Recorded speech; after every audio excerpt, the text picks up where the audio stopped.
Rema hari ini, Yoel 3 ayat 16. Tuhan mengaum dari Sion, dari Yerusalem ia memperdengarkan suaranya, dan langit dan bumi bergoncang.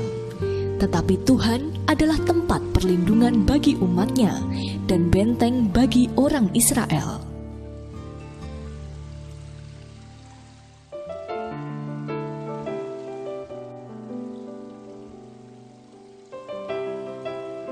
Tahun-tahun itu adalah masa yang sulit bagi desa busur langit. Kemarau panjang menghantam ladang-ladang mereka. Persediaan dalam lumbung semakin menipis, dan ternak mereka semakin mengurus. Satu-satunya penghiburan mereka hanyalah balai desa yang juga dipakai sebagai tempat ibadah. Setiap hari dan juga setiap malam, selalu ada orang-orang yang berkumpul di sana. Selain mendiskusikan masalah desa, mereka berdoa bersama dan saling menguatkan iman satu sama lain. Suatu malam, gempa bumi besar melanda desa mereka. Guncangan keras untuk merobohkan rumah-rumah dan balai desa. Penduduk desa pun hanya bisa meratapi kemalangan yang menimpa mereka bertubi-tubi. Saat fajar menyingsing, penduduk desa hanya bisa melakukan satu hal: membersihkan reruntuhan. Mereka memulainya dengan puing-puing balai desa terlebih dahulu. Baru juga menyingkirkan beberapa bongkahan batu, mereka menemukan bahwa ternyata di bawah ruang bawah tanah balai desa terdapat ruangan lainnya. Di dalamnya terdapat harta karun emas yang berlimpah. Dengan semua itu, mereka bukan hanya bisa membangun desa mereka kembali, mereka juga bisa membeli bahan makanan, berbagai bibit untuk ditanam kembali, serta mendatangkan air dari tempat yang jauh. Pun akhirnya, mereka bisa memiliki gedung gereja tersendiri.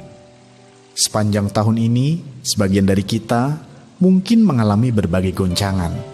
Meski kita menerima rema bahwa tahun ini adalah tahun kemuliaan Tuhan, hidup kita bukannya dari kemuliaan pada kemuliaan, tetapi kita malah melalui goncangan demi goncangan. Namun apapun yang terjadi, kita boleh meyakini bahwa Tuhan selalu punya rencana. Manusia hanya bisa melihat apa yang tampak di permukaan, tetapi Tuhan melihat jauh ke balik segala sesuatunya. Saat Tuhan menggoncang hidup kita, itu semua demi melepaskan segala sesuatu yang kurang berguna dalam hidup kita dan menyingkapkan harta sejati yang disimpannya bagi kita. Teruslah berpegang pada janji Tuhan, percayai hatinya, maka kita akan melihat kemuliaan akhir tahun yang jauh lebih terang dari sebelumnya. Goncangan apa sajakah yang menimpa Anda sepanjang tahun ini? Bagaimana Anda menghadapinya?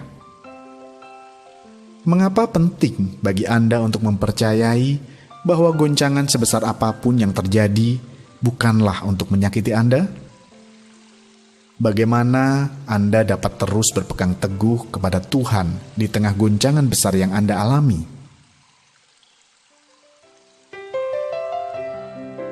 Bapa yang baik, kami percaya bahwa Engkau adalah Bapa yang penuh kasih dan hanya merancangkan yang terbaik bagi kami. Engkau tidak pernah sedikit pun memiliki maksud jahat kepada kami. Semua yang kami alami selama ini hanyalah untuk membentuk kami sesuai dengan yang Engkau inginkan, sehingga kami pun siap untuk menerima anugerah besar yang hendak Engkau singkapkan bagi kami. Di dalam nama Tuhan Yesus kami berdoa. Amin. Goncangan semakin besar bukan untuk menyakiti kita, tetapi untuk mendatangkan anugerah besarnya dalam hidup kita.